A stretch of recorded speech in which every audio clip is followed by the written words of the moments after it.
The Panthers they look tired. No doubt. They look tired. Yeah. And I don't know whether or not Ivan can afford to give some of those guys a bit of a spell. I know Isaiah Yeo got a bit of time on the bench tonight, but not much at all. But at the end of that game, he looked gassed. Hindy, there's no doubt. Like, Kevy, you could talk about this more than anyone. You know, you've been a part of Broncos sides. You blokes went, you were up for a long time. Then you went back-to-back in 97 and 98. 99 season, you lost your first 8 or 9 in a row. Yeah, we fell out of the tree that year, certainly. Alfie retired too at some stage through that season. So, yeah, every team goes through it, every club goes through it. Penrith are facing it at the moment. They've used 24 players this year already. We're in round 6. 24 players. So that's too many if you want to get stability in your side and in your group. Injuries have played their part, you know, for the Panthers this year, losing all those players over the time. So, yeah, it's a big job in front of them. Can I ask you this too, boys, Kev? Is that one thing I really like about the way Penrith play and win competition is the style of attack. It's a really intricate style of attack with all the pieces in place and swinging one side to the other.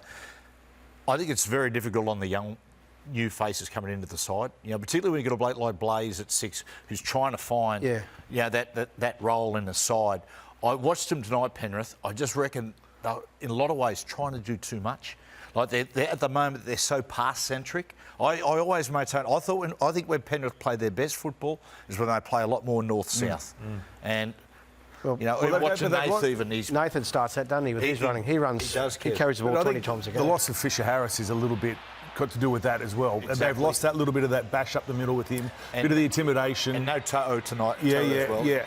But also too, their strength is Liam Martin on the edge, and every time tonight they kept trying to turn it back underneath and not using him. I think they used him a couple of times in the first half, and he kind of put the cat amongst the pigeons, got a quick play of the ball, and away they went again. But they were ever turning them back inside, and on the edges, the outside backs didn't know if they were getting a short ball hitting the hole or they wanted it early. They didn't know if they were coming or going on the edge. I also think too, because this year we've never seen it. They're always chasing points. Yeah, we had Mitch Kenny on last year, and we were talking about when they get to a lead, they sort of dumb it down a bit, kick.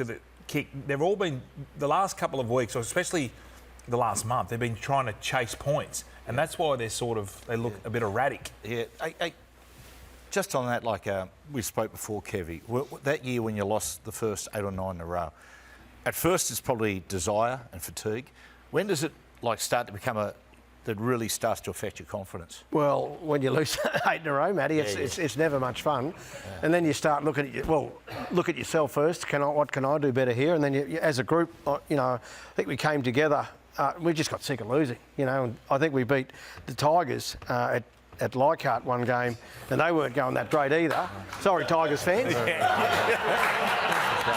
But hey, if you want to play yourself back into form in the 90s, you play the Tigers, don't you? But you played finals. We scrambled to win. Yeah, we played finals football against Cronulla. We got knocked out the first round, and we were just happy to get into the finals. It was a mammoth effort to come from where we did. And then the next year, of course, we regrouped and we won it again. So.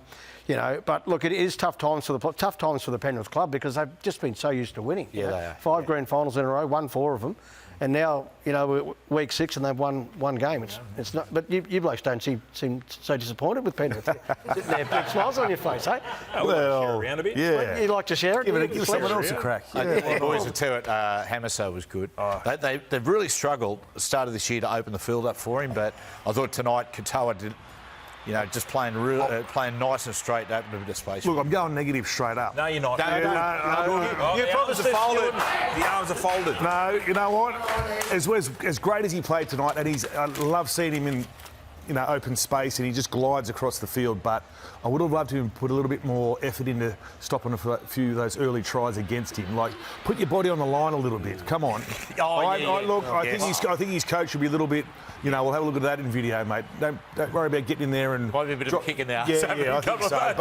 But when you score 3 tries, you can let 2 in, so that's not too bad. Yeah. No, some sort of play. Now, boys... You're not going near it, are you? I love the hammer. So do I. No, you don't. Don't do this, because I will get those rude emails that get sent to us about hating teams. Send it to Nathan at bigpond.com. Just send it to me. Just send it to me Instagram account. Well, Fletch, here's one. We've got a DM of the week brought to you by Chemist Warehouse. This is in relation to yourself yesterday on SEN. Yes. Fletch, heard you on SEN talking about there's rumours Isaiah Katoa could be a little unsettled at the Dolphins. If that is true... Not unsettled. Yep. The rumours were that, and it's not my rumour, although if it comes to fruition, I will claim it. Yes. That he's looking to get back to Sydney. Right. So he's a Sydney boy. The question is, if he was going to go on the market, what would he be worth? Well, they're talking about some players like a terrific young player, Lockie Galvin, on potential. They're talking $1 million a year for 5 years. So for Katoa, who's a pure 7, you're talking 1.2, 1.3. Yeah, the fact he's played 50-odd games now, he's played tests for Tonga. He's got a little bit more experience than Lockie Galvin. Not to say that Lockie Galvin won't end up earning $1 million, but this kid, I feel he would command $1 million. Every club needs a halfback. I think, the fact that he's 21. Well, I think it'd be $1 million at least. Yeah.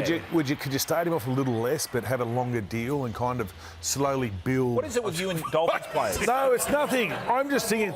No, you got to try. We're going on potential, aren't we? Yes, of course. It could be possibly that. But what happened to the old contracts where he might be 900, then it might go $1 million, 1.2, 1.3. You know? Yeah. Kevy, I'll be surprised if the Dolphins let him go. Like, no, surely. I know that. You know, but you don't start these rumours if you've got no background to it. What I'm saying is, Gordy told me about you on this show, and look what Gordy warned me. It was Dobbo's. Look what happened to Gordon. I'll get rid of you too, Kevin. He will. Want me to go now? I'll put you on 360. That's That's a fate worse than death.